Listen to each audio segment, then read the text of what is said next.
Hello. तो आपका welcome करता हूँ मैं वेस्ट टू केयर पॉइंट में। और मैं कृष्णा सर आपके साथ में। हम लोग ने 7 वीडियो कंप्लीट कर रखे थे और ये 8 वीडियो है। हेलो एल्केन्स और हेलो एरिन के बहुत डीप डाइव का सीरीज है, जिसमें से सारे हम क्वेश्चन बोर्ड के टॉपिक वाइज डिस्कस करते हैं। और फिर हम एनसीईआरटी को पूरा टोटली कवर करते हैं। और फिर हम इसको पढ़ाई करते हैं और इसको कंटिन्यू करते हैं। इतनी सारी मेहनत के बाद मुझे उम्मीद है कि आपको पिछले वाली वीडियो पसंद आई होगी और आपने सबने देखा होगा। अगर आप नहीं देखे हो तो उसको देख लो, क्योंकि ये वीडियो देखने से पहले अगर वो देखोगे तो अच्छे से समझ में आएगा। अभी हम बात कर रहे हैं फिजिकल प्रॉपर्टीज की, हेलो एल्केन्स और हेलो एरिन की फिजिकल प्रॉपर्टी, जो एग्जाम के लिए इंपॉर्टेंट है। अक्सर देखने को ये मिलता है कि लोग कहते हैं फिजिकल प्रॉपर्टी से क्वेश्चन नहीं आते, बट मैं दिखाऊंगा आपको फिजिकल प्रॉपर्टी से बहुत क्वेश्चन देखने को मिलते हैं पेपर में। चाहे वो हेलो एल्केन का हो, हेलो एरिन का हो, या फिर एल्डिहाइड कीटोन कार्बोक्सिलिक का हो, अल्कोहल फिनॉल ईथर का हो, फिर एमीन्स का हो। फिजिकल प्रॉपर्टी से क्वेश्चन देखने को मिलते हैं, ठीक है। तो अब हम डिस्कस करने जाते हैं फिजिकल प्रॉपर्टीज, है ना। और फिर देखेंगे कैसे होता है फिजिकल प्रॉपर्टीज में क्या क्या चीज़ें हमें देखनी होती है जो इंपॉर्टेंट है हमारे लिए। तो कुछ फिजिकल प्रॉपर्टीज का ये नोट्स है जो बहुत ही इंपॉर्टेंट है आपके लिए। देखिए फिजिकल प्रॉपर्टीज यहाँ से पढ़ना है, जैसे कलर पढ़ना है, स्टेट पढ़ना है, स्मेल पढ़ना है, melting point, boiling point, density और सोलिबिलिटी, इतना ही पढ़ना होता है आपके पेपर के लिए। और पेपर में इतना ही से क्वेश्चन बनते हैं, ठीक है। ज्यादातर question melting point, boiling point से बनते हैं और फिर सोलबिलिटी से बनते हैं। बट ये सब फिर भी पता होना चाहिए अपने को, ओके। तो हम बात करते हैं हेलो एल्केन्स का कलर। हेलो एल्केन्स का कलर जनरली नहीं होता है। जैसे अल्काइल क्लोराइड की बात करें तो कलरलेस होता है, ठीक है।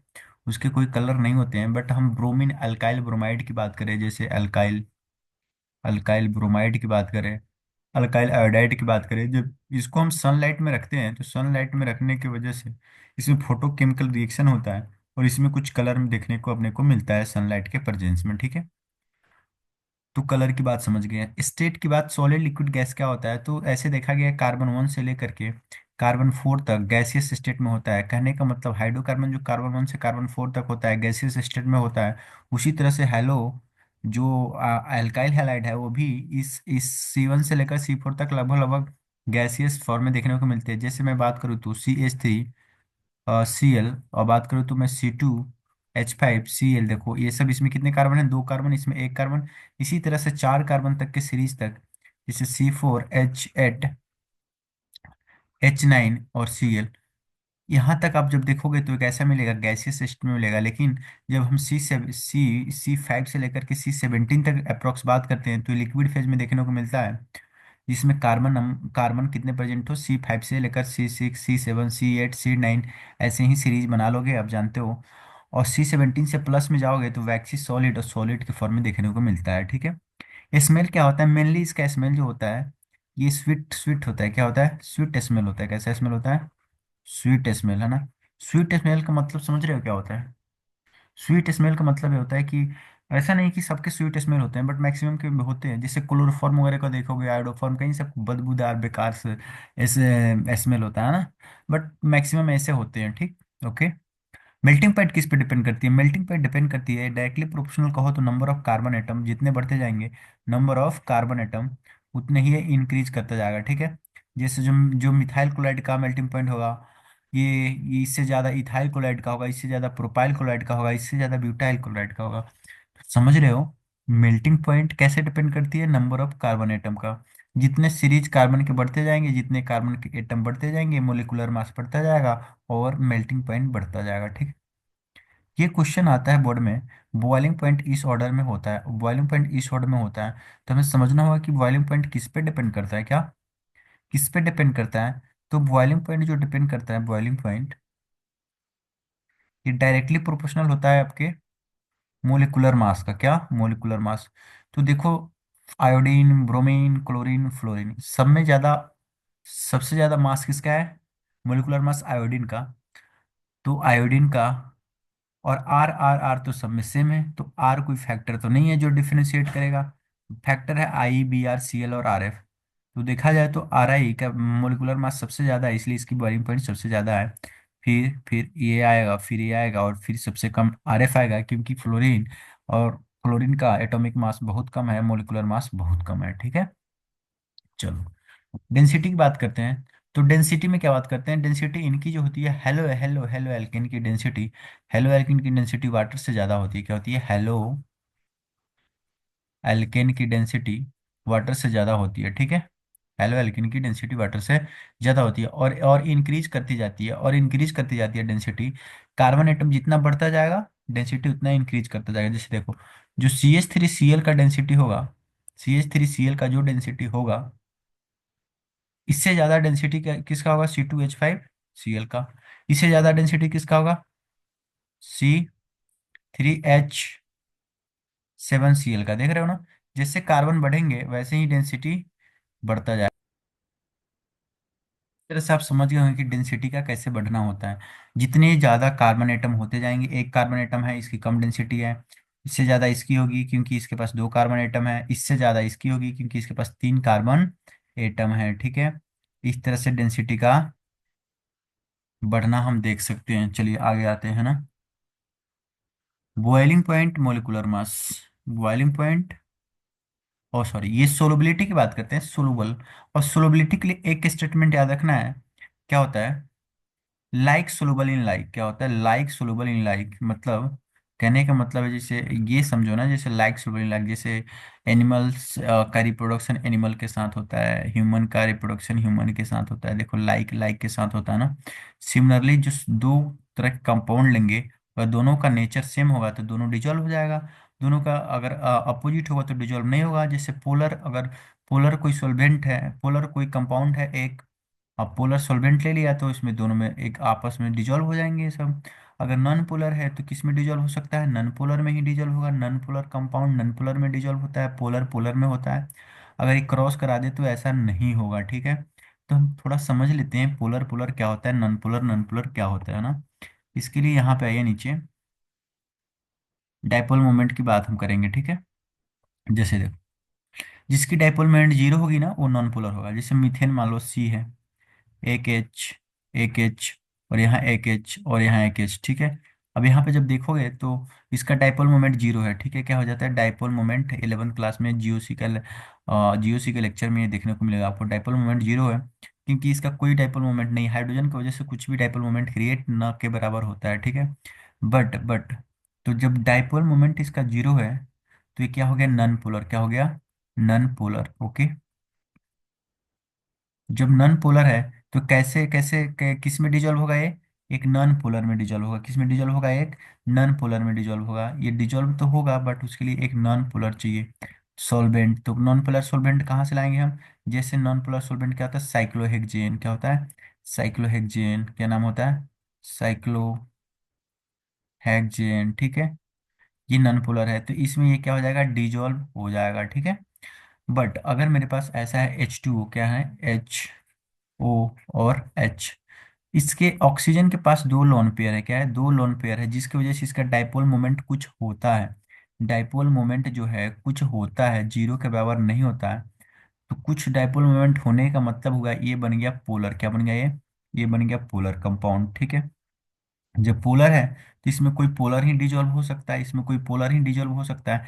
बट हाइड्रोकार्बन क्या होता है? हाइड्रोकार्बन, हाइड्रोकार्बन तो नॉन पोलर होता है। हाइड्रोकार्बन क्या होता है? नॉन पोलर, बताओ। हाइड्रोकार्बन होता है नॉन पोलर। और जब ये नॉन पोलर हाइड्रोकार्बन है और पोलर वाटर है तो क्या डिजोल्व होगा एक दूसरे में? नहीं डिजोल्व होगा। तो हाइड्रोकार्बन जैसे पेट्रोल, क्या हो गया? पेट्रोल, डीजल, ये सब चीजें पानी में डिजोल्व नहीं होती है क्योंकि ये नॉन पोलर है और वाटर पोलर है। तो आप समझ गए होंगे कि ये सब चीजें हाइड्रोकार्बन क्यों डिजोल्व नहीं होती है। अगर मैं चाहता हूँ कि हाइड्रोकार्बन को डिजोल्व करूँ तो इसको पोलर बनाना पड़ेगा पहले, तब तो वाटर में डिजोल्व होगा। और इसको पोलर बनाने के लिए हम क्या कर सकते हैं?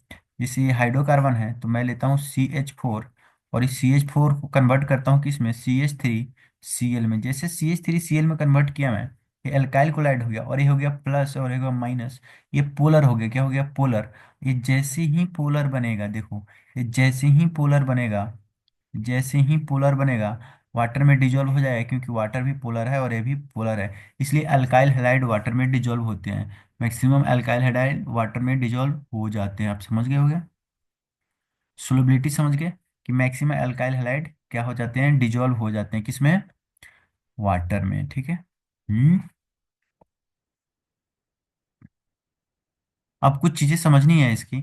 वंडरवाल फोर्स की बात करनी है, ठीक है।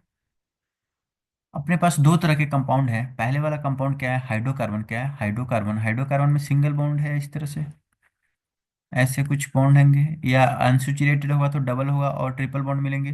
बट इस हाइड्रोकार्बन में पोलर तो है नहीं, ये नॉन पोलर है। क्या है? नॉन पोलर है। तो जो इसके बीच अट्रैक्शन फोर्स लगता है, एक मोलिक्यूल है, एक एक मान लो दूसरा मोलिक्यूल है यहाँ पे। क्या है? एक दूसरा मोलिक्यूल है। तो इस दोनों के बीच जो फोर्स लगता है बहुत वीक फोर्स होता है। कैसा फोर्स होता है? Weak force. क्या होता है? Weak force. और वीक फोर्स होने की वजह से बहुत ही कम इसके मेल्टिंग पॉइंट, बॉइलिंग पॉइंट मिलेंगे।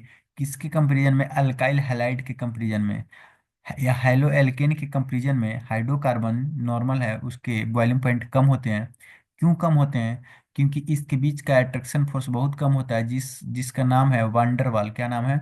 Van der Waals force. क्या नाम है? Van der Waals force. और वंडरवाल फोर्स वीक फोर्स होता है। जब वीक फोर्स होगा तो इसको हम जल्दी उबाल लेंगे, जल्दी गर्म कर लेंगे, जल्दी इवेपोरेट हो जाएगा, तो इसकी बॉइलिंग पॉइंट क्या होगी? कम होगी। बट देखो यहाँ देखो, जब हेलो एल्केन्स लेंगे हम, हेलो एल्केन्स कैसे लेंगे? जैसे अब हमने ले लिया ऐसा हेलो एल्केन्स, देखो ले लिया CH3 Cl, और दूसरा मोलिक्यूल CH3 Cl, इसी का ये प्लस है माइनस है, प्लस है और माइनस है। ये देखो ये डाइपोल की तरह काम कर रहा है, दो पोल है प्लस माइनस। और ये भी क्या है? प्लस माइनस दो पोल इसके भी हैं। अब इस दोनों के बीच जो अट्रैक्शन फोर्स लगेगा, इस दोनों के बीच जो अट्रैक्शन फोर्स लगेगा, ये कैसा फोर्स होगा? Dipole dipole interaction. क्या होगा? Dipole dipole interaction. ठीक है। तो dipole dipole interaction strong force होता है comparison to van der Waals force. ठीक है। इसमें डाइपोल डाइपोल तो लग ही रहा है, पर साथ में वांडर वाल फोर्स भी लगता है। क्या लगता है? वांडर वाल फोर्स भी लगता है।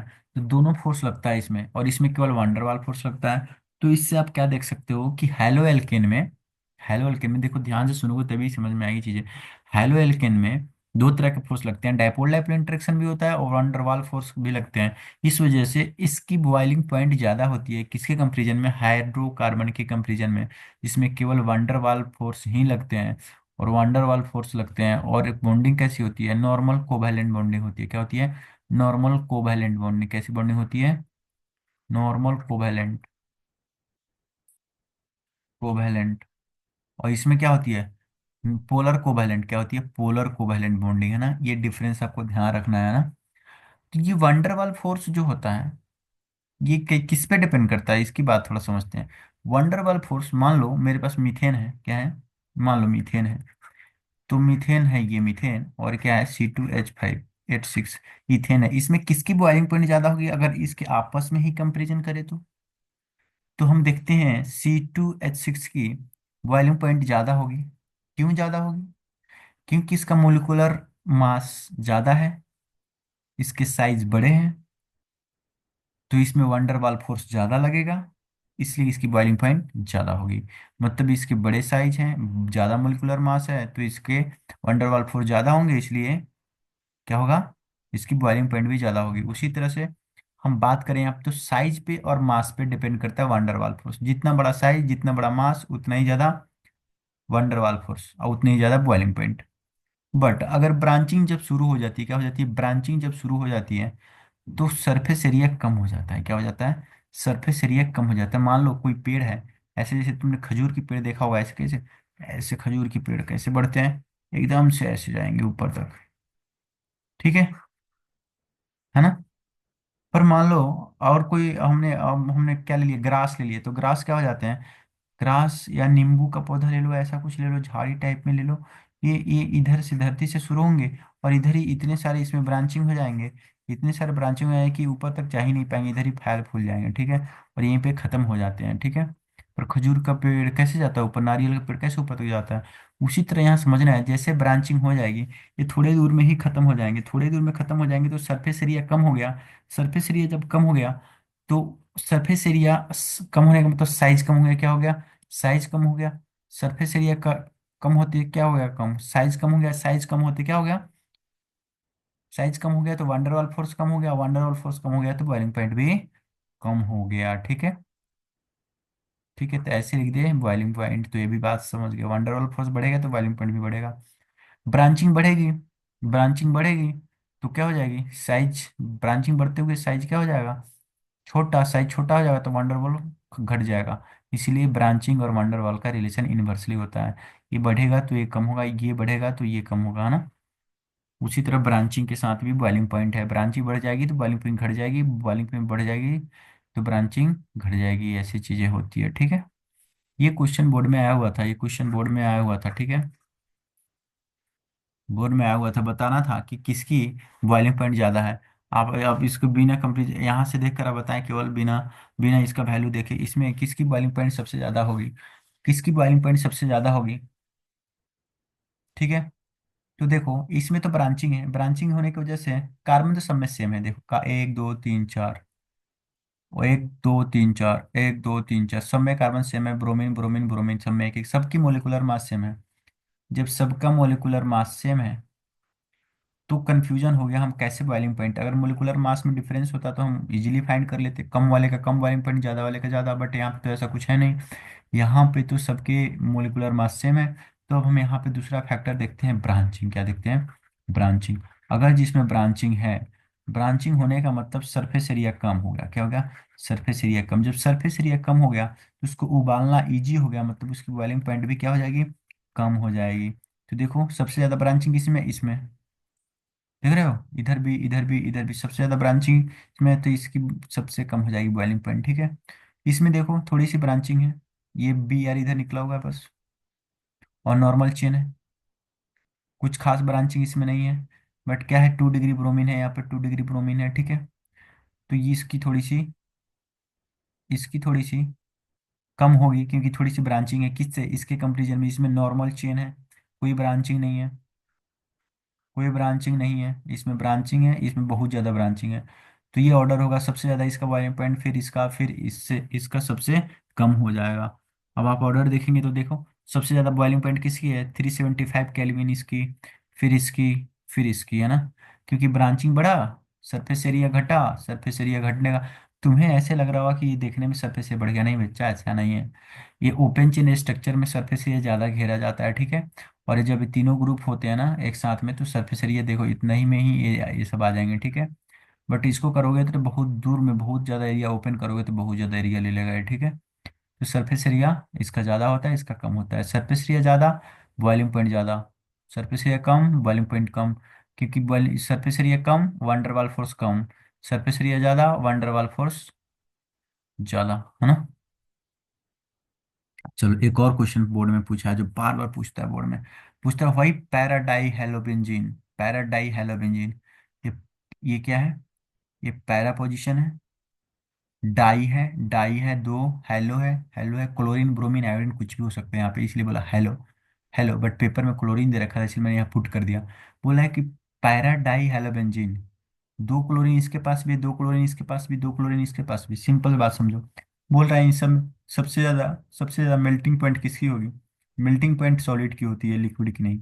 मेल्टिंग पॉइंट इसमें सबसे ज्यादा किसकी होगी, इसकी होगी या इसकी, तो मेल्टिंग पॉइंट, सबका मोलिकुलर मास तो सेम है, सब में उतना ही क्लोरीन है, वही स्ट्रक्चर है, तो बस पोजीशन अलग अलग है, पोजीशन से मास चेंज नहीं होता है, तो सबकी मास सेम है। तो भाई फिर मेल्टिंग पॉइंट किसका ज्यादा होगा, तो हम देख रहे हैं मेल्टिंग पॉइंट, मेल्टिंग पॉइंट देखो यहाँ पे देखो, मेल्टिंग पॉइंट 323 है, सबसे ज्यादा इसका है। यही क्वेश्चन पूछा है क्यों ज्यादा है, क्यों ज्यादा है, क्योंकि इसमें सिमेट्री है, देखो सिमेट्री है, ऐसे देखो बीचों बीच सिमेट्री है। इस सिमेट्री की वजह से जब इसकी क्रिस्टल बनते हैं, क्या बनते हैं, क्रिस्टल बनते हैं, जो सॉलिड स्टेट में था, जो लेसन 12th का फर्स्ट था केमिस्ट्री का, हट गया है अब सिलेबस से, बट फिर भी हमको समझना होगा, इसका आंसर देना होगा, क्योंकि ये लेसन तो है अपने पास में, तो क्वेश्चन यहाँ से आ सकते हैं। तो क्या क्या है क्वेश्चन इसमें, कि इसमें सिमेट्री है, क्या है, सिमेट्री की वजह से इसकी पैकिंग बहुत अच्छे से हो जाती है, क्या, पैकिंग बहुत अच्छे से हो जाती है, इसलिए इसका बॉइलिंग पॉइंट क्या हो जाता है, या मेल्टिंग पॉइंट क्या हो जाता है, बहुत ज़्यादा बढ़ जाता है, किसके कंपेरिजन में, इस दोनों के कंपेरिजन में, अर्थो के, ये अर्थो वाला प्रोडक्ट है, ये मेटा वाला प्रोडक्ट है, तो अर्थो मेटा के कंपेरिजन में इसका बॉइलिंग पॉइंट मेल्टिंग पॉइंट ज़्यादा होता है, क्योंकि इसमें सिमेट्री है, वहीं लिखा हूँ मैं यहाँ पे। ये क्या हो जाता है, ये कंपाउंड है, ये फिट हो जाता है in the crystal lattice, in the crystal lattice better as compare to the ortho meta isomer. जो अर्थोमेटा आइसोमर है, आइसोमर है, ये सब आइसोमर है आपस में एक सब, है ना। क्योंकि सेम फार्मूला है बट डिफरेंट स्ट्रक्चर है। तो ये अर्थो और मेटा आइसोमर के मेल्टिंग पॉइंट बॉइलिंग पॉइंट कम होते हैं कंपेरिजन टू जिसके पैरा पोजीशन के, क्यों? क्योंकि पैरा वाला फिट हो जाता है क्रिस्टल लैटिस में बेटर, और ये सब अच्छे से फिट नहीं होते हैं। क्यों फिट हो जाता है? क्योंकि सिमेट्री है इसमें। चलो ये क्वेश्चन हो गया, ठीक है। और एक बात ये अरेंज करने के लिए क्वेश्चन है कि arrange arrange in increasing increasing boiling point में, है ना। Arrange in increasing boiling point order में इसको ये खुद से, पहले मैं तो कर दे रहा हूँ लेकिन तुम खुद से इसको करना एक बार, अपने से अरेंज करना। देखो ब्रोमोमीथेन का स्ट्रक्चर बना देता हूँ मैं। ब्रोमोमीथेन क्या मतलब है? CH3 Br। बी है ब्रोमोफॉर्म। ब्रोमोफॉर्म का मतलब होता है HCl Br3। जहाँ ब्रोमो का फॉर्म होगा, फॉर्म में चल रहा है एकदम, फॉर्म में एकदम टैस में चल रहा है, फॉर्म मतलब बहुत ज्यादा ब्रोमीन, ठीक है। आयोडोफॉर्म मतलब I3। क्लोरोफॉर्म मतलब A3 लगा देना, ठीक है। क्लोरोफॉर्म बोलता तो CHCl3 हो जाता है ना। और यह है क्लोरोमेथेन। क्लोरोमेथेन तो CH3Cl। और डाइब्रोमोमेथेन क्या है? तो CH2Br2। देखो ये बातें हैं, मीथेन है तो एक कार्बन होगा। ये सारे कंपाउंड के मोलिकुलर मास तुम्हें कैलकुलेट करनी है। क्या करने हैं? मोलिकुलर मास कैलकुलेट करने हैं सबके, ठीक है। अब तुम ध्यान से देखोगे तो यहाँ क्या फाइंड कर पाओगे तुम? एक ये एक नंबर है, एक 2 नंबर है, एक 3 नंबर है, और एक 4 नंबर है। सबसे ज्यादा मोलिकुलर मास किसका आएगा? उसी का बॉइलिंग पॉइंट सबसे ज्यादा होगा। देखो यहाँ पे एक कार्बन है, एक H है, 3 ब्रोमीन है। कहीं भी 3 ब्रोमीन नहीं है। मतलब सबसे ज्यादा मोलिकुलर मास तुम कैलकुलेट भी करोगे, ब्रोमीन का मास लिख के, इसका मास लिख के, इसका मास लिख के, सबसे ज्यादा ए आएगा। तो सबसे ज्यादा मास किसका होगा? सबसे ज्यादा मास किसका होगा? 2 वाले का। किसका होगा? 2 वाले का, ठीक है। उसके बाद देखो ब्रोमीन, इसमें एक ब्रोमीन है, इसमें एक क्लोरीन है, इसमें 2 ब्रोमीन है। इसका मास सबसे ज्यादा होगा। क्या होगा फिर? तुम मास इसका नोट कर लेना, ऐड करके देखना, ठीक है। तो ये आएगा 4 नंबर, ठीक है। और क्या बचा ब्रोमीन क्लोरीन में? ब्रोमीन का एटॉमिक नंबर ज्यादा होता है तो इसका मास ज्यादा होगा, क्लोरीन का कम होगा। तो आया O1 वाला। क्या आया? O1 वाला। फिर क्या आएगा? फिर 3 वाला। ये ऑर्डर आएगा। क्या होगा? ये ऑर्डर आएगा। बताओ इसमें कोई दिक्कत? कोई दिक्कत? इसमें कोई दिक्कत हो तो बताओ। यहाँ तक कोई दिक्कत नहीं है। सेकंड वाले क्वेश्चन को ट्राई करना है, ट्राई करें जरा आप। ट्राई करें। हम्म। वहीं ट्राई करेंगे। मैं इसका स्ट्रक्चर लिख देता हूँ, आप फिर ट्राई करेंगे, ठीक है। एक का मैं मोलिकुलर मास निकाल के दिखा दूँ ताकि आपको लगे कि हाँ ऐसा कुछ होता है। चलो मैं निकालता हूँ CH3Br का। CH3Br का मोलिकुलर मास कैसे निकलेगा? सी का कितना होता है? 12 होता है। एटॉमिक मास 6 होता है और मास 12 होता है। हाइड्रोजन 3 है, मास 1 होता है। 3 × 1 प्लस ब्रोमीन का मास कितना होता है? 80। क्या होता है? 80, है ना। इसके मास होते हैं molecular mass 12, atomic number 6। Hydrogen के मास होते हैं 1। 3 हाइड्रोजन है, इसलिए 3 से मल्टीप्लाई किया। और Br 1 है तो 80, है ना। जोड़ दिया तो कितना हो गया? 12×3 = 15 प्लस 80 कितने आ गए? 95 यूनिट। क्या हो गया? 95 यूनिट। उसी तरह सबका निकाल लेना, इसका भी, इसका भी, इसका भी, और देख लेना। यही ऑर्डर आएगा, ठीक है। केमिकल रिएक्शन की तो बात हम करेंगे, बट पहले हम इसको समझ लेते हैं, ना। 1 क्लोरोप्रोपेन क्या है? 1 क्लोरोप्रोपेन तो ऐसे लिखो CH3 CH2 ये हो गया 1 क्लोरोप्रोपेन का स्ट्रक्चर। आइसोप्रोपाइल क्लोराइड, आइसो के लिए मैं बोला था ये वाला स्ट्रक्चर होना चाहिए। 3 कार्बन होगा तो CH3 प्रोपाइल क्लोराइड है। देखो 3 कार्बन हो गया, एक कार्बन, 2 कार्बन, 3 कार्बन, ये आइसोप्रोपाइल क्लोराइड का स्ट्रक्चर है। यहाँ पे कार्बन है। यहाँ 1 chlorobutane. CH3 CH2 CH2 Cl। इसका मास निकालना।